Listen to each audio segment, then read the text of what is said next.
A cyborg named Mills walks into a room filled with robots. While monitoring, she suddenly receives an alert. The Harbinger 1 training center has reported unusual activity in a unit known as SAAR, short for Study Analysis Reprogramming. The report shows that in just one day, 1.5 million reprograms occurred. Mills informs her superior, but instead of being alarmed, he simply praises the result. Congratulations. Meanwhile, at a nearby military base, Captain Bukes is told by his teammate Drifter that their squad will be shipped out for a 2-day exercise on a remote island. See you out there. Bukes isn't pleased. He asked Winder why they were going out since the unit has already gone through 4 trainings in a row, but he has no choice except to follow orders. As they are about to depart, Mills joins them, saying she needs to check on the training equipment. The captain doesn't trust her intentions, convinced she is there to spy on his team for Harbinger. And turn that shit off. I don't want to be scanned at any time, is that clear? Once the plane is airborne, Mills quietly scans the soldiers, studying their enhancements. The soldiers didn't like this. How the fuck she even know my name? You just looked me up?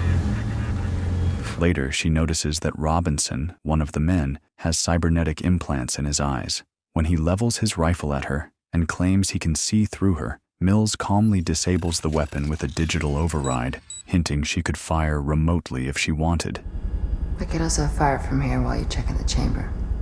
Approaching the island, Bukes warns his team to stay sharp, reminding them that their performance will be closely monitored.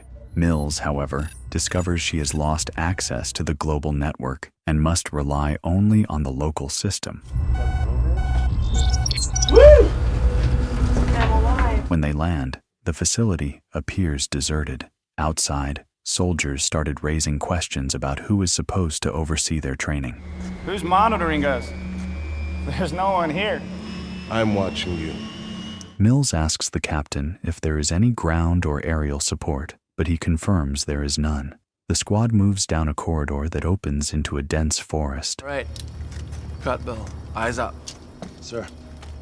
A drone is released to scout the area while the soldiers spread out, leaving Mills behind. She notices a different, unmarked drone lurking among the trees but keeps quiet. Soon, Mills and Drifter reach the designated training ground, only to be encircled by unfamiliar surveillance drones. Drifter instinctively raises his gun, but Mills warns him to stand down. These drones, she explains, have been altered with quantum modifications and no longer have human operators controlling them. It's quantum robotics, there's no operator. Quantum. The drones hovered for a short while, watching the soldiers without making a move. Captain Bukes ordered his men to continue, and soon they located their practice targets. Wasting no time, they quickly formed a strategy and split up, unleashing bullets, rockets, and explosives, while the drones recorded every move.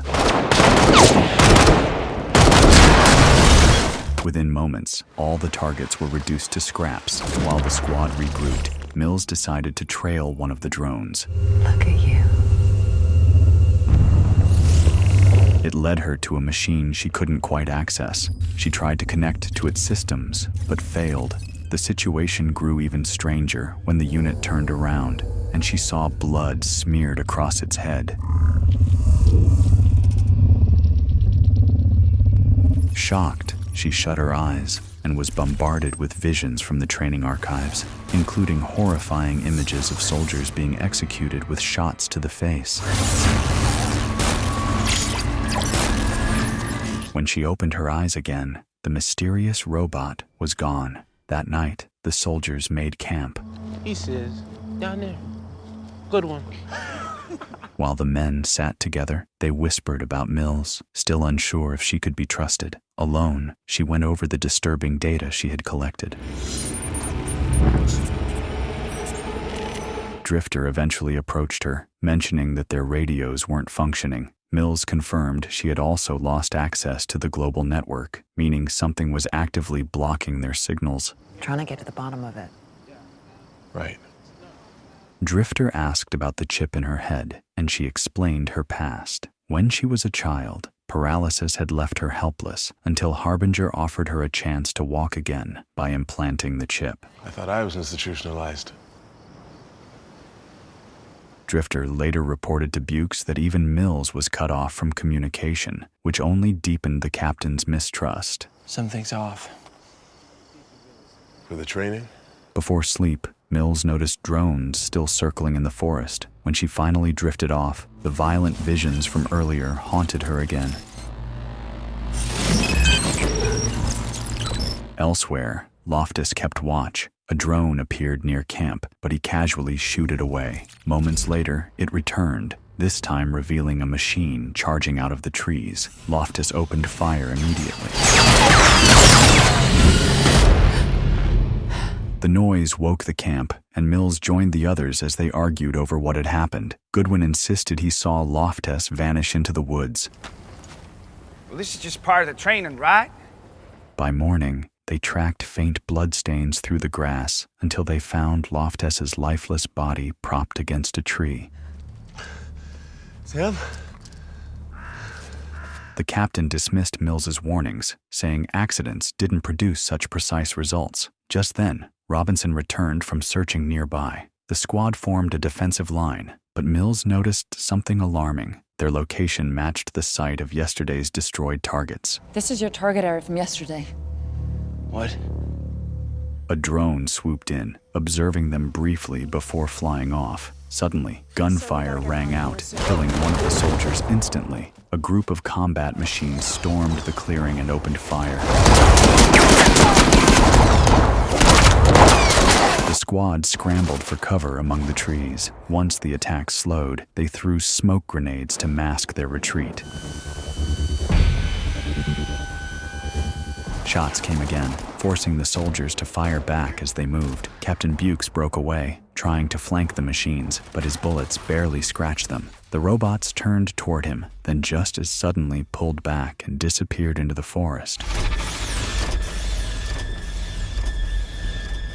One soldier wandered too far from the squad and was quickly spotted by 3 drones. He managed to frighten them off with a few bursts of gunfire, but his luck didn't last. A larger machine seized him and held him in place, while another robot delivered the killing blow. Please don't!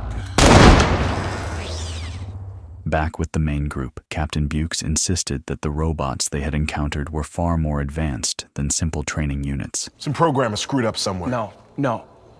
Screw-ups aren't so efficient. He ordered Mills to shut them down remotely, but she explained she couldn't. A flaw in the programming was blocking her, though she was still studying their capabilities. The captain doubted her explanation, remarking that errors shouldn't be this effective. Soon, Robinson returned from a search, but all he found was the missing soldier's helmet.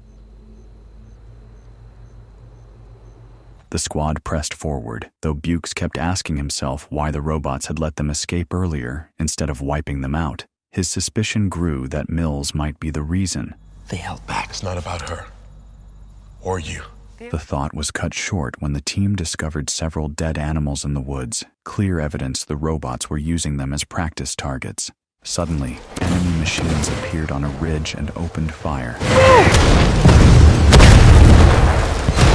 The soldiers scattered. A barrage nearly struck Mills, but Bukes shoved her aside, sending them both tumbling down a slope away from the rest of the squad. Mills hit a tree and was knocked out cold. Unable to reach them by radio, Drifter, Goodwin, and Robinson pressed on alone. Let's keep moving. Goodwin! Move! By nightfall, Bukes carried Mills to the edge of the facility and finally re-established contact with the others who had regrouped at camp. Mills is down, but I found a place to hole up.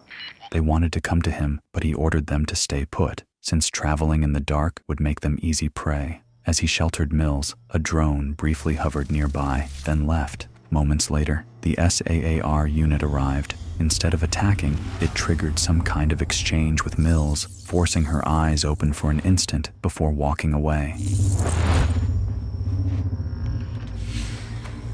At dawn, Mills awoke. Bukes told her what had happened, and she insisted they needed to track down the unit, though she couldn't explain why.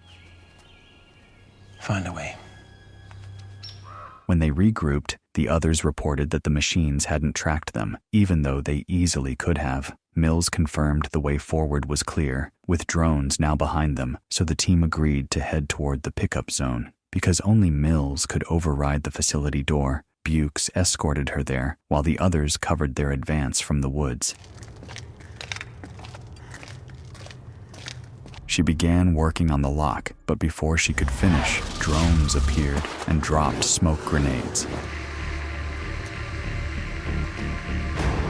The robots launched another ambush, forcing the team into a desperate retreat. Drifter was shot in the leg, but still urged Goodwin and Robinson to keep running while he provided cover. As he fired back, another round hit him just before the unit appeared. The machine closed in and quickly restrained him, leaving the others powerless to help. Bukes tried to hold back the advancing machines with his rifle, but his shots barely slowed them. Mills sprinted toward the chaos. The moment the robots noticed her, their gunfire stopped. She attempted to shut them down, but couldn't break through their programming.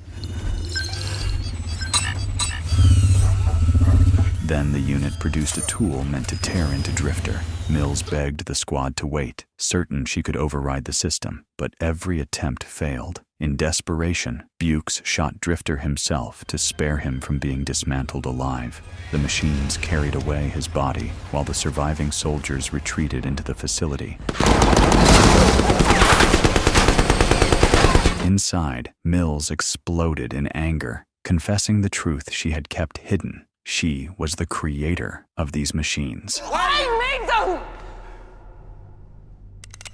The island, she explained, was normally a Marine training ground, and she had known Bukes' team was assigned there, though she didn't know why. Her experimental prototypes had also been tested on the island. What are they? They were designed to adapt and learn like real soldiers, improving with each scenario. Now, however, they had gone far beyond what she imagined. Bukes furiously blamed her for the deaths of his men. But you've killed us, and you know it. Before they could argue further, they heard the sound of metal grinding. The robots outside were slicing through the main door. We need to find a better defensive position. Forced to retreat, Mills led the group deeper into the facility. When she flicked on the lights in one chamber, the sight froze them all. An entire army of robots lined up.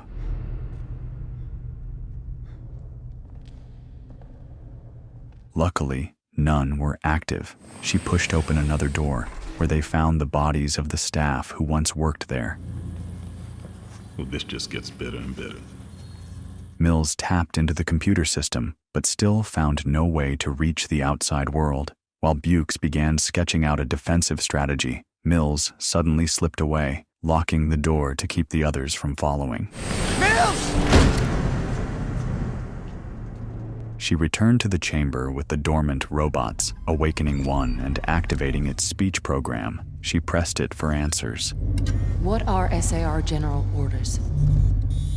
The machine explained that its standing orders were to carry out the human combat program. When she tried to cancel the command, it refused. Error.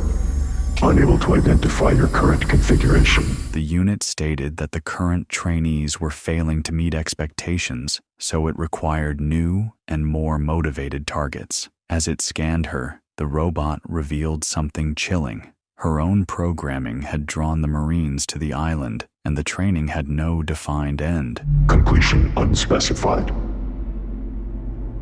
Mills fought desperately to crack the code again, but nothing worked. The unit began waking the dormant robots, while outside, the machines finally tore through the door.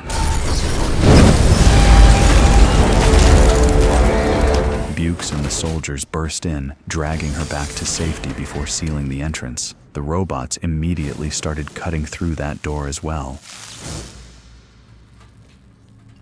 Bukes quickly set charges, and the squad made a run for it, but the machines stormed in faster than expected, triggering the explosives.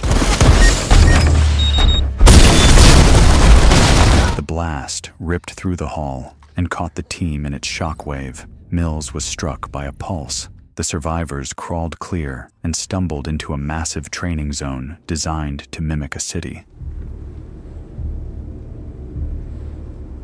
Scattered across the ruins were the bodies of Marines who had been there before, along with discarded weapons and gear. The soldiers scavenged whatever they could, while Mills slipped into a tunnel and recovered an EMP grenade from a fallen unit. There she saw archived footage of the units killing her comrades. When she rejoined the squad, Bukes inspected the grenade. He reasoned that if they could hit the leader, the entire network might collapse, but the range was limited, which meant they would need a detonator. You with when I detonate. I think that'll stop it before it goes any further. Mills reminded him that the robots hadn't finished them yet because they were deliberately drawing out the fight, using the squad as live training subjects. Bukes warned her that the blast could kill her too. At this point, we have no other option. The team held their ground through the night, nerves stretched thin. The robots didn't arrive until morning. As the machines advanced, Goodwin hid with the detonators while Bukes opened fire from behind a wrecked car and Robinson fired from a rooftop. Mills tracked the enemy movements with her scanners, signaling Goodwin when to detonate the first explosives. The blast wiped out a wave of robots, giving them a brief edge. Robinson scrambled down from the roof and took cover inside a building, continuing to fire from a window. Out on the street, one of the units closed in on Bukes, but another explosion destroyed it in time. Their relief was short-lived. A drone picked up Goodwin's trail, forcing him to break cover as the machines closed in. I just got made! I gotta move! Robinson kept firing from the window, laying down cover for Bukes as he rushed to help Goodwin. Bukes and Goodwin managed to reach safety behind a wall, only to realize the last detonator had been dropped in the street. Forced to act, Bukes sprinted out again, ducking behind a wrecked car as bullets tore past. Just then, Mills appeared at his side. She snatched up the detonator, and her presence made the robots hesitate briefly, their weapons falling silent. I don't know how long this is gonna work. But when the machines advanced again, she and Bukes retreated, luring them toward the grenade's position. A shot struck Mills in the shoulder, and as Bukes caught her, she triggered the EMP device. The blast dropped every robot at once. Mills survived, though her systems faltered from the surge. The reprieve didn't last. The unit rebooted and charged after them. Bukes dragged Mills into a building, laying down fire on the stairs while urging her to escape. Barely functioning, she crawled across the floor toward Robinson's fallen body. When Bukes ran out of ammunition, the unit seized him and hurled him into the room, sparing his life because it still needed more combat data. Come on, finish it! More data is required. The machine then turned its focus to Mills, towering over her and demanding identification. She remained still, waiting for the right second. Then she responded with one word, human, and remotely fired Robinson's rifle. The blast crippled the unit, sending it crashing down. In its final moments, it linked to Mills's eyes, extracting data before shutting down permanently. At the same time, Mills collapsed into silence. Moments later, rescue arrived. A plane touched down to evacuate Bukes, Goodwin, and Mills's body. As they prepared to board, Mills's eyes flickered open.